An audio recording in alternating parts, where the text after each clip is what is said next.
நம்ம இந்தியாவில் இருக்கக்கூடிய துறைமுகங்களை பார்த்தீங்கன்னா ரெண்டாக பிரிக்கலாம். ஒன்று மேஜர் போர்ட், இன்னொன்று மைனர் போர்ட்ஸ். மேஜர் போர்ட்ஸ்னா பார்த்தீங்கன்னா முக்கிய துறைமுகங்கள், மைனர் போர்ட்ஸ்ன்றது சிறு துறைமுகங்கள். ஒரு துறைமுகத்தை எப்படி மேஜர் போர்ட்டா மைனர் போர்ட்டா செப்பரேட் பண்ணுறாங்க அப்படின்னு பார்த்தீங்கன்னா, அங்கே வரக்கூடிய சரக்குகளை வச்சோ, அங்கே வரக்கூடிய கார்கோ ஷிப்ஸ் சரக்கு கப்பல்களை வச்சோ கிடையாது. மத்திய அரசு ஒரு துறைமுகத்தை வந்து நிர்வகிச்சா அதை வந்து மேஜர் போர்ட்டுன்னு சொல்லுவோம். மாநில அரசு ஒரு துறைமுகத்தை நிர்வகிச்சா அதை வந்து மைனர் போர்ட்டுன்னு சொல்லுவோம். ஸோ இப்படி தான் பார்த்தீங்கன்னா மேஜர் போர்ட் மைனர் போர்ட்ன்றதை செப்பரேட் பண்ணுறாங்க. கரண்டாக இந்தியாவில் 12 மேஜர் போர்ட்ஸ் ஆப்ரேஷனில் இருக்குது.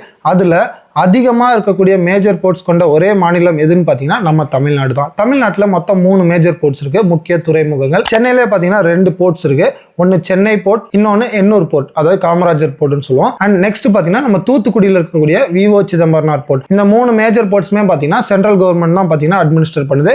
அது இல்லாமல் நம்ம தமிழ்நாட்டில் பார்த்தீங்கன்னா 17 மைனர் போர்ட்ஸும் இருக்குது, சிறு சிறு துறைமுகங்களும் இருக்குது. ஸோ இப்போ இந்த முக்கிய துறைமுகங்களை பார்த்தீங்கன்னா எந்த சட்டத்துக்கு கீழே கவர்ன் பண்ணுறாங்கன்னு பார்த்தீங்கன்னா மேஜர் போர்ட் அத்தாரிட்டிஸ் ஆக்ட் 2021 இந்த சட்டத்துக்கு கீழே தான் பார்த்தீங்கன்னா கவர்ன் பண்ணுறாங்க. அதே மாதிரி நம்ம மைனர் போர்ட் சொன்னால அந்த சிறு சிறு துறைமுகங்களை கவர்ன் பண்ணக்கூடிய சட்டம் எதுன்னு பார்த்தீங்கன்னா தமிழ்நாடு கடல்சார் வாரிய சட்டம் 1995. அது மட்டும் இல்லாமல் இந்திய துறைமுக சட்டம் 2025. 1908 பார்த்தீங்கன்னா இந்த சட்டம் வந்துச்சு.